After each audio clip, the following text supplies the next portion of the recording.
ပါရှင်ဒီဗီဒီယိုလေးကတော့ soft hair makeup လို့ရဲ့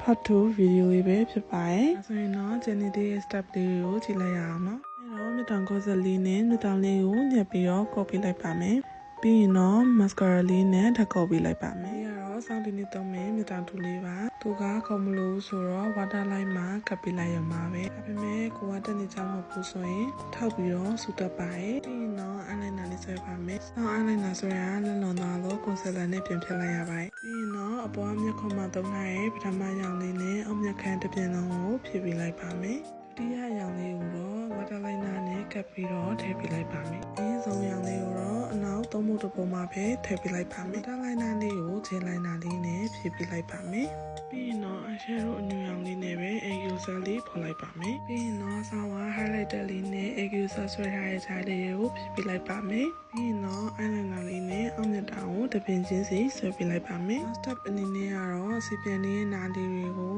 loose powder လေးနဲ့ touch up လုပ်ပေးလိုက်ပါမယ်။ဒီလိုလေပွင့်အောင် powder blush လေးကိုမျက်လုံးအောက်ကနေစပြီးတော့ပုံမလေးထိထည့်ပေးလိုက်ပါမယ်။နှာခေါင်းထိပ်နဲ့မေးစီထိပ်လေးပါထည့်ပေးလိုက်ပါမယ်။ပြီးရင်တော့ဒီလိုအညူလေးနဲ့နားရင်ဖော်ပါမယ်။ဆောင်းတော့ရှေ့မှာ cream type တွေနဲ့သုံးခဲ့ပြီးတော့ဒီလို powder type လေးနဲ့တစ်ခါပြန်ထပ်ပေးခြင်းကမိခသားကိုပို့ပြီးတော့ကြာရှည်ခံစေပါတယ်။ပြီးရင်တော့ highlighter လေးနဲ့နှာခေါင်းရိုးနှာခေါင်းထိပ်မေးစီထိပ်နဲ့အရိုးလေးတွေမှာပါ highlight တွေနဲ့လုပ်ပေးလိုက်ပါမယ်။နှာခမ်းလေးဆိုပါမယ်။နှာခမ်းလေးကိုပထမဆုံးဆောင်းဝါ nude color လေးကိုအရင်ဆိုလိုက်ပါ။ပြီးရင်တော့နည်းနည်းရင်းနဲ့အညူလေးကိုအတွင်းမှာဆိုပေးလိုက်ပါမယ်။ပြီးရင်တော့ gloss အကြီးလေးဆိုပေးလိုက်ပါမယ်။ gloss ဆိုတဲ့အခါမှာတစ်ပြင်လုံးဆိုလိုက်တာထက်အလယ်လေးမှာပဲဒီလိုမျိုးလေးတင်လိုက်တာကပိုပြီးတော့လာပါတယ်။ပြီးရင်တော့မဲတူလေးဟိုတစ်ခုဒီတစ်ခုလိုက်ထည့်ပေးလိုက်ပါမယ်။အဆုံးအနေနဲ့ရေဓာတ်ပြေ spray လေးဖြန်းလိုက်မယ်ဆိုရင်တော့ဆောင်း makeup look လေးကပြီးသွားပါပြီ။ဒါလေးကတော့ဆောင်းရဲ့အစနဲ့ဆုံးမှာပြောင်းလဲမှုလေးပါ